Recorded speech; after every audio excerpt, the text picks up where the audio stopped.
अल्लाह पाक ने फरमाया है कि दरूद पढ़ो, मैं और मेरे फरिश्ते दरूद पढ़ते हैं मोहम्मद व आले मोहम्मद पर। ऐ ईमान वालों, तुम भी दरूद पढ़ो मोहम्मद व आले मोहम्मद पर। दरूद पाक के बारे में फरमाया गया है कि ये बहुत बड़ी फजीलत है। तो हाँ, दरूद शरीफ वाक़या ही बहुत बड़ी फजीलत है, बाब बरकत है और नफली इबादत है। जब नमाज का हुक्म नहीं हुआ था तो पहले दरूद शरीफ ही पढ़ा जाता था। नबी पाक की ज़ियारत भी होती थी, सामने बैठा करते थे और सामने बैठकर सहाबा इकराम दरूद शरीफ पढ़ा करते थे। जो दूर दराज इलाकों में थे वो भी दरूद ही पढ़ा करते थे। तो इसी तरह जब कोई उम्मती पढ़ता है दरूद शरीफ तो उसके लिए ये सवाब भी है, उसके लिए ये बाब बरकत है, उसके लिए रहमत है, उसके लिए ये बहुत से इसमें ताकत है और बहुत फजीलत है। और जब दरूद वाला जिन पे ये दरूद नाजिल हुआ या जिनकी शान में ये है, जब वो पढ़े तो फिर तकदीर बदल देता है। जैसे कि एक वाक़या में है, यूँ तो बहुत वाक़या हैं, लेकिन एक वाक़या है कि एक मांगने वाला था, वो जो गदा के लिए निकला और जो अबू जेल के घर चला गया तो उसने सदा बुलंद की कि दो मुझे अल्लाह के लिए कुछ दो खाने के लिए, बच्चे भूखे हैं, ये वो। तो वो अंदर से निकला और उसने कहा कि भाई अल्लाह वाले तो उधर रहते हैं, उधर जाओ, वो अबू तालिब के घर। उधर आज का नबूवत भी आई हुई है, वलायत भी आई हुई है और सब कुछ उधर तो बहुत कुछ मिल रहा है, तू इधर क्यों घूम रहा है, जाओ उधर, उधर से लो। तो वो बेचारा जो था मुंह लटका के वो उधर चला गया। वो वैसे भी मलंग लोग जो होते हैं, वैसे भी तो ये मस्कीन लोग होते हैं, कुछ बोल नहीं सकते, ज़्यादा बात नहीं, जो दे उसका भी भला, जो ना दे उसका भी भला। तो वो जनाब हज़रत अबू तालिब के घर की तरफ चल पड़ा। तो रास्ते में उसे हज़रत शाह अली करमुल्लाह वजहुल करीम मिल गए। तो उसने पूछा, मलंग बाबा इधर कैसे, इधर कहाँ जा रहे हो?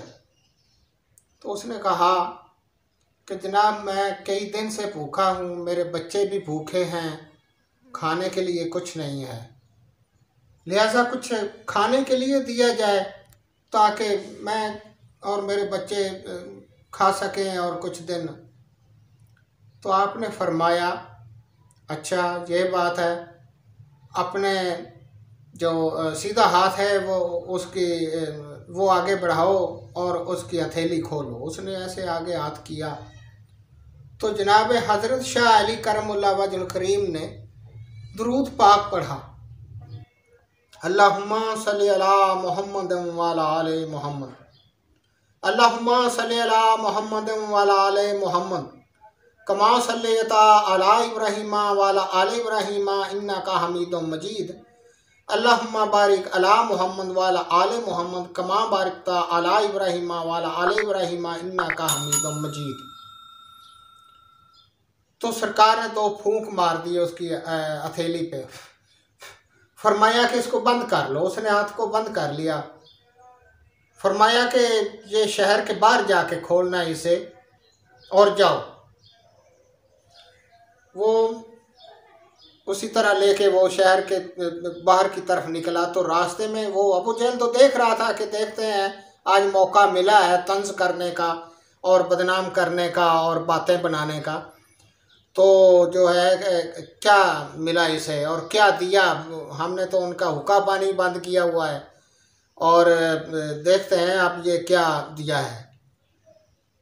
उसने जाते ही, ओ मलंग किधर घूम रहा है, ये क्या क्या लाया, दिखा मुझे। उसने कहा, जी हज़रत अली मिले थे रास्ते में, तो उसने दरूद शरीफ पढ़ा मोहम्मद व आले मोहम्मद पर, इब्राहीम व आले इब्राहीम पर, तो दो फूंक मार दिए हैं तो अब कुछ मेरी मुट्ठी में कुछ है, लेकिन मुझे हुक्म है कि शहर के बाहर जाके खोलना। तो मैं शहर के बाहर जाके खोलूँगा, यहाँ मुझे हुक्म नहीं है। उसने कहा, मलंग जानते नहीं, मैं मक्का का सरदार हूँ, मैं शहर का सरदार हूँ, मेरा हुक्म नहीं मानेगा तो मैं तुझे दूसरी तरह मनवाऊँगा, हाथ खोल। खैर उसने डरते हुए सहमे सहमे उसने मुट्ठी को खोला तो क्या देखा कि 2 हीरे जवाहर लाल थे उसके हाथ में। तो वो हैरान रह गया और वो अबू जेल भी हैरान हुआ कि इनके लिए तो खाने के लिए कुछ नहीं है घर में, और ये गरीबों को और ऐसे मलंगों को और ऐसे ये लोगों को ये लाल जवाहर बांट रहे हैं। तो बात ये है कि ये दरूद पाक की फजीलत है। अगर दरूद बनाने वाले जो हैं, जिनके लिए दरूद है, जिनकी शान में है, अगर वो खुद पढ़ें तो वो तकदीर बदल दे, जैसे इस बाबा की बदली। फिर वो बाबा बहुत अमीर हुआ, बहुत वो उसके बेटे अमीर हुए, और उसके बेटे जो थे वो हज़रत पाक मोहम्मद मुस्तफ़ा सल्लल्लाहु अलैहि वसल्लम के साथ जंगों में शरीक हुए काफरों के मद्दे मुकाबिल। तो ये बहुत बड़ी लंबी दास्तान है। बाद में वो बसरा में जा आबाद हुआ और इधर नहीं वो रहा, वो इधर से डरता हुआ ये इनसे, ये अबू जहल वगैरह और इसकी जो ग्रुप थे तशद्दुद वाले, तो वो बसरा में चला गया। तो ये बहुत लंबी दास्तान है, लेकिन जो ये दरूद शरीफ की ये फजीलत है कि अगर हम उम्मती पढ़ें तो वो हमारे लिए रहमत है, हमारे लिए करामत है और हमारे लिए बहुत बड़ी फजीलत है। अगर हम नबी पाक को तोहफ़ा देना चाहें तो दरूद शरीफ का तोहफ़ा दें। ये नफली इबादतों में भी शामिल थी। जब नमाज का हुक्म नहीं हुआ था तो दरूद पाक ही नबी पाक के सामने पढ़ा जाता था। दरूद राज इलाकों में जो मुसलमान चंद हुआ करते थे वो भी दरूद पाक पढ़ा करते थे। तो दरूद पाक ही था नमाज से पहले। ये हमारे लिए इबादत भी है और हमारे लिए ये दीन के एक ताकत भी है और इसकी फजीलत भी बहुत है और घर में बरकतें इसकी बहुत हैं, रहमतें बहुत हैं। और जिनके लिए ये दरूद है अगर वो पढ़े तो तकदीर बदल दे, जैसे वो बाबा जी की बदली। तो ये है दरूद पाक की फजीलत। अस्सलामु अलैकुम व रहमतुल्लाहि व बरकातुहू।